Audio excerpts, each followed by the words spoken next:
Bonjour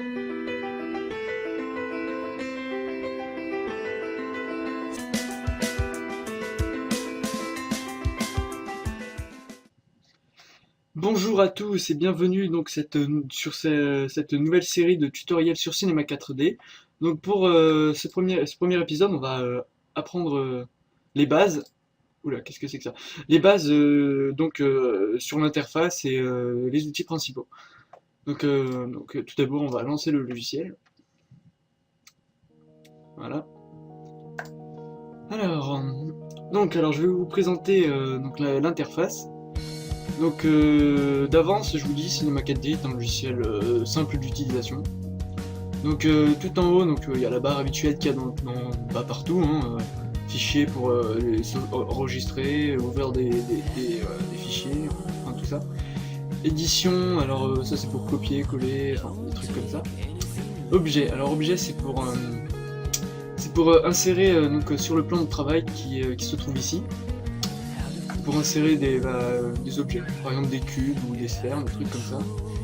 Il y a tout ça aussi. Outils. Alors outils, ça c'est ça sert un peu à rien. Sélection, donc là c'est tous les outils qui permettent de sélectionner.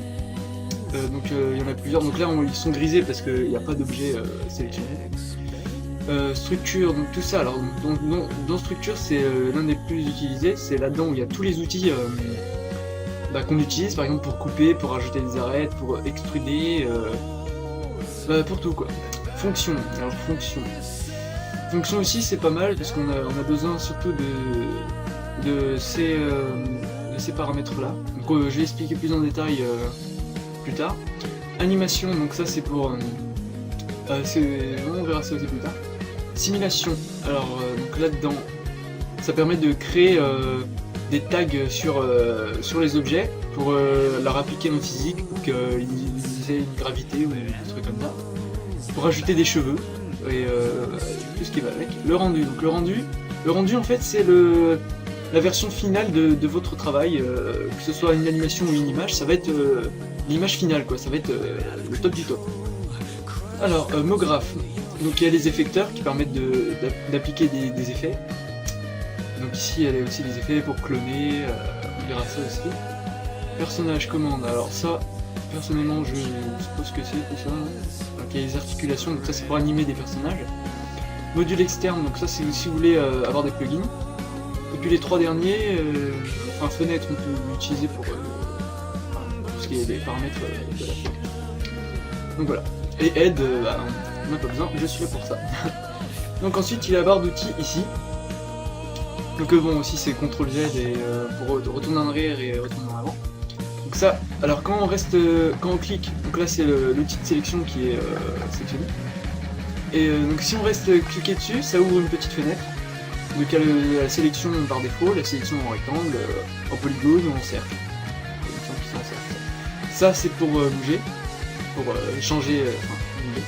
Ça c'est pour modifier l'échelle, pour appliquer une rotation. Pardon. Alors ça c'est pour verrouiller les axes, ça on s'en fout. Alors ça c'est pour faire un rendu de l'image actuelle. Ça, celui du milieu en orange, c'est pour faire le rendu final. Donc ça, quand vous aurez tout terminé, vous faites ce bouton là. Alors ce bouton là, celui-là il est important parce qu'à chaque fois que vous commencez un nouveau projet, il vaut mieux l'ouvrir.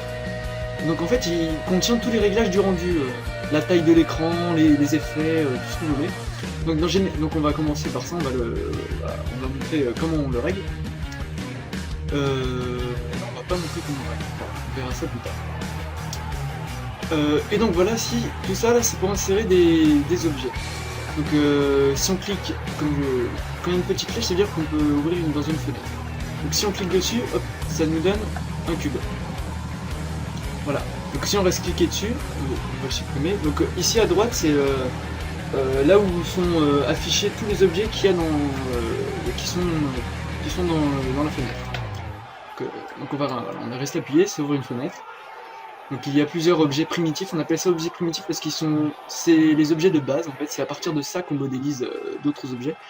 Donc il y a sphère, des cônes, il y a à peu près de tout ce qu'on a besoin, une sorte de solide platonicien. Une capsule. Enfin voilà, vous verrez par vous-même. Donc alors ici c'est les splines en fait, c'est pour faire des courbes comme ça par exemple, et puis après on peut leur appliquer une forme pour on verra ça plus tard. Alors ici ce sont des effets, par exemple la Hyper Nerds, je vais vous montrer ça. Par exemple si je mets un cube et que je mets le cube dans la Hyper Nerds, pardon. Donc par exemple on prend le cube, on reste appuyé et on le met à l'intérieur de la Hyper Nerds, hop, ça va l'arrondir. Donc ça permet de faire des arrondis. Alors ici répartition, c'est pour répartir sur une zone donnée plusieurs objets en les clonant. Et tout cela on les verra plus tard. Donc, tout ça ce sont des effets aussi, par exemple fragmentation c'est pour mettre en morceaux un objet. Ça c'est pour les exploser, ça c'est pour les incurver, pour les tordre, explosion encore, inclinaison, c'est des effets. Alors ici là la lumière avec les 4 flèches qui vont vers l'extérieur, c'est tout ce qui est du domaine de l'éclairage et des caméras aussi. Donc par exemple si on met une lumière, j'ai encore ça en sélection. Donc on va sélectionner l'outil pour déplacer. Donc là on voit que ça change absolument rien parce qu'il n'y a pas de fond, il n'y a pas de sol, il n'y a rien du tout. Donc voilà. Et ici c'est des émetteurs, bon, ça c'est un peu compliqué, enfin c'est pas vraiment pour les débutants. Donc voilà. Ici il y a une barre verticale. Donc alors je vous explique, on va mettre un cube. Alors quand cette icône là est bleue, ça veut dire que ça bouge tout l'objet. Alors cette icône là ça permet de rendre l'objet éditable. Donc là, voilà, là il est éditable, regardez, quand on voit ici, là c'est la forme du cube, pardon. Quand on clique sur ça, on peut appuyer sur le raccourci C, voilà, là ça le transforme en triangle, et ça rajoutait une propriété UVW, on s'en fout un peu. Donc voilà, là il est éditable.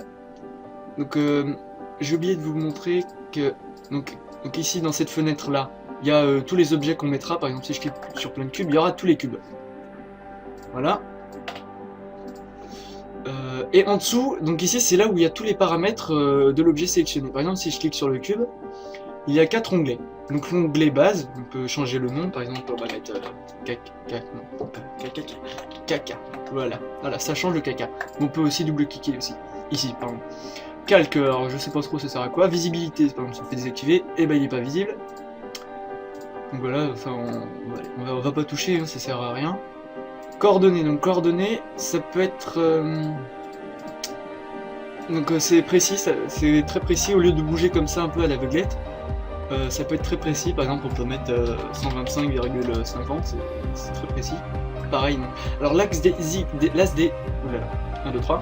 des X c'est le rouge, il se déplace comme ça.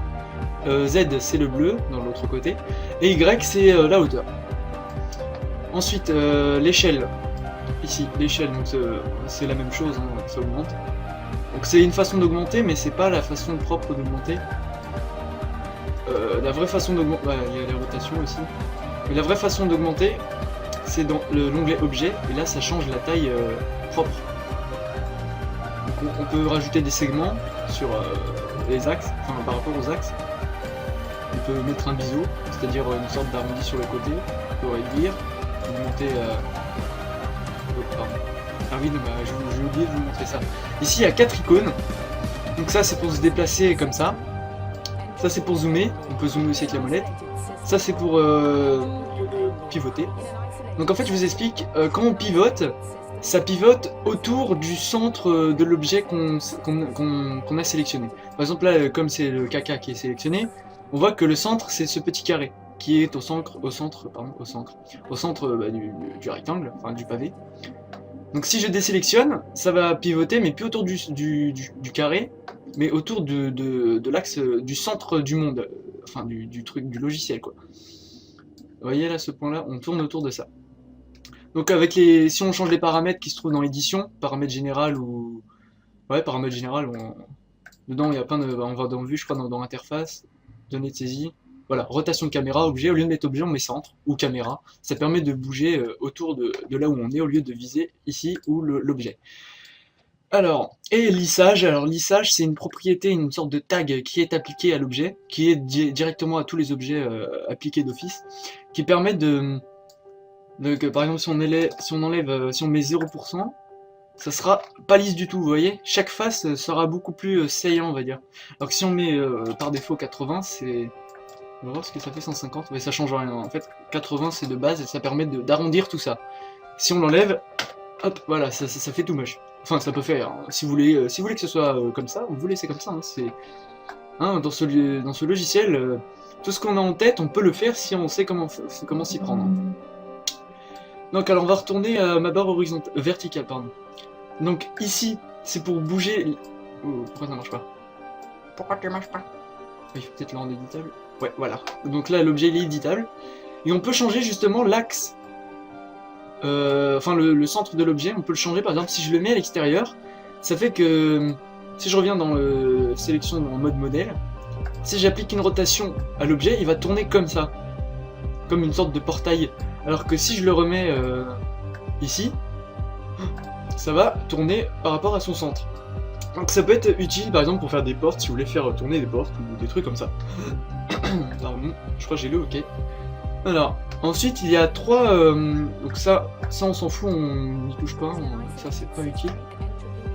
Donc voilà, il y a trois sortes de sélection. Il y a la sélection par points.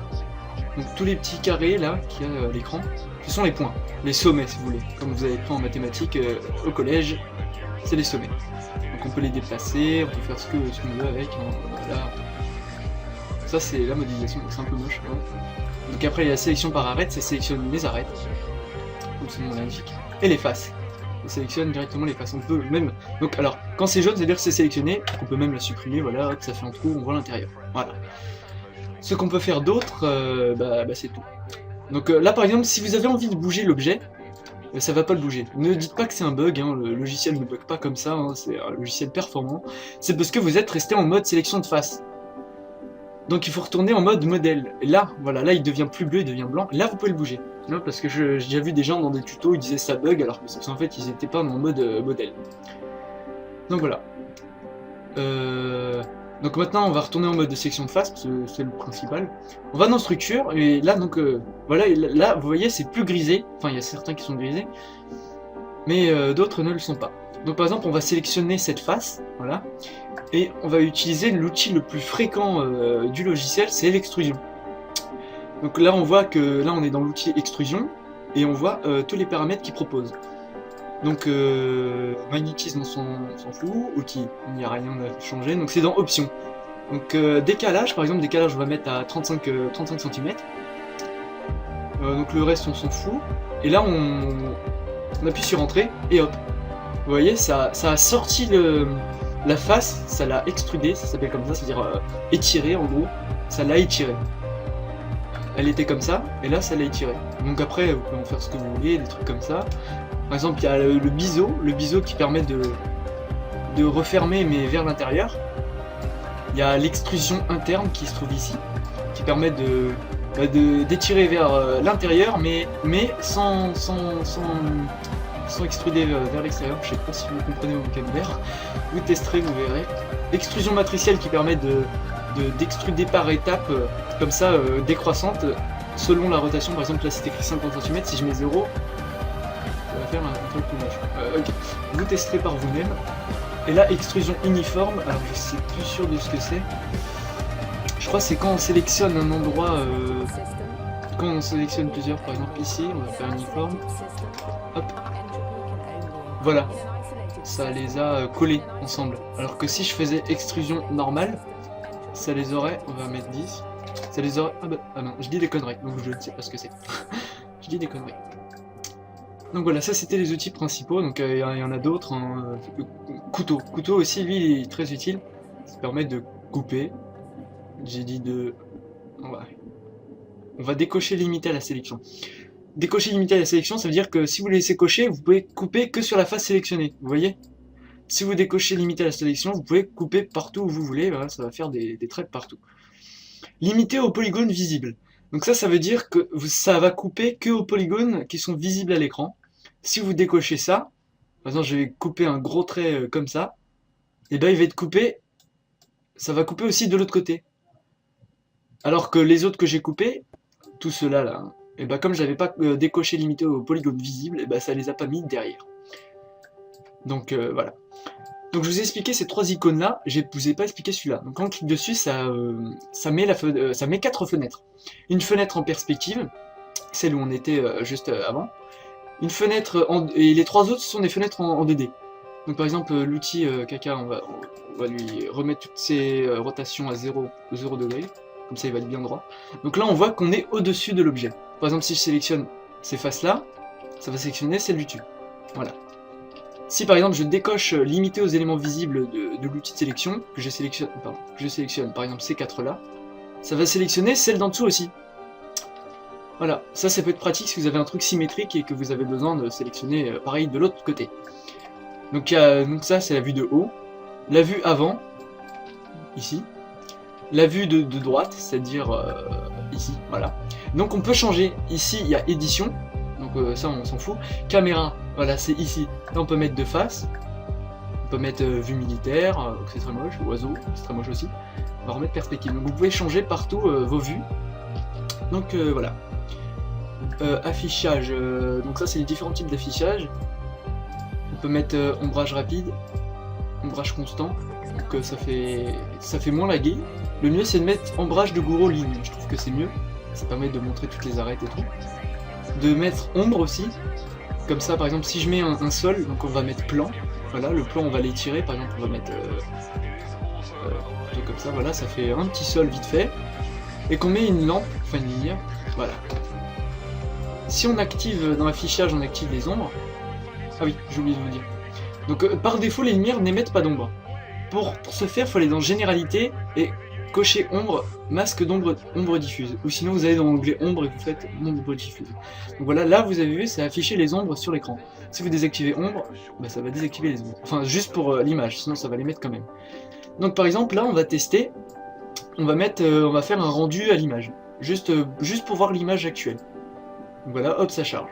Donc là la lumière elle n'est pas visible parce qu'on n'a pas dit qu'elle était visible. Et donc voilà, donc par exemple, vous allez dans Généralité, Lumière visible, volumétrique, on va baisser un peu son rayon, on prend les petits points jaunes, hop on le baisse, hop, et voilà. Donc voilà, ça c'était les petites bases. Et donc voilà. Donc ici c'est la timeline. Donc la timeline, je vous explique, c'est... Et ben en fait c'est pour faire des animations. Donc ça marche par frame, c'est-à-dire par image. Par exemple si je fais play, donc voilà, ça va démarrer. Donc il se passe rien parce qu'on n'a rien programmé, on n'a rien indiqué comme mouvement ou comme effet. Donc là on voit que par défaut c'est 4 sur 90 images. Donc par exemple on peut mettre maximum ici, on change, on met par exemple 150. Donc à remarquer, le temps d'image par seconde de base qui est programmé sur Cinema 4D c'est 30 images par seconde. Donc on va mettre un multiple, donc on va mettre type de 3 210. Enfin de 30 pardon, et donc là ça va faire 1 seconde, 2 secondes, 3 secondes, 4 secondes, 5 secondes, 6, 7, 8, 8. Ouais je crois que c'est ça, peut-être me tromper, mais c'est pas grave. Donc voilà, 1, 2, 30, voilà c'est bien 30 images par seconde. Vous pouvez changer les images par seconde, par exemple donc petit raccourci, vous faites Shift V, et voilà, en bas à droite il y a l'option de la fenêtre qui s'est affichée. Par exemple dans filtre, vous pouvez décocher la grille, c'est rouge, la cocher. Ah bah moi elle était déjà décochée. Vous pouvez décocher ce que vous voulez, en fond, ça on verra plus tard. Et donc qu'est-ce que je vais mettre moi déjà mince j'ai oublié, bon, c'est pas grave. Donc voilà, donc, je pense que c'est terminé pour ce petit tuto présentation rapide. Donc le prochain portera je ne sais plus sur quoi. Mais donc voilà, donc je vous invite à vous abonner, à liker aussi, et à partager cette vidéo si ça vous a plu. Si ça vous a plu, pardon. Donc voilà, donc merci à vous, et à bientôt.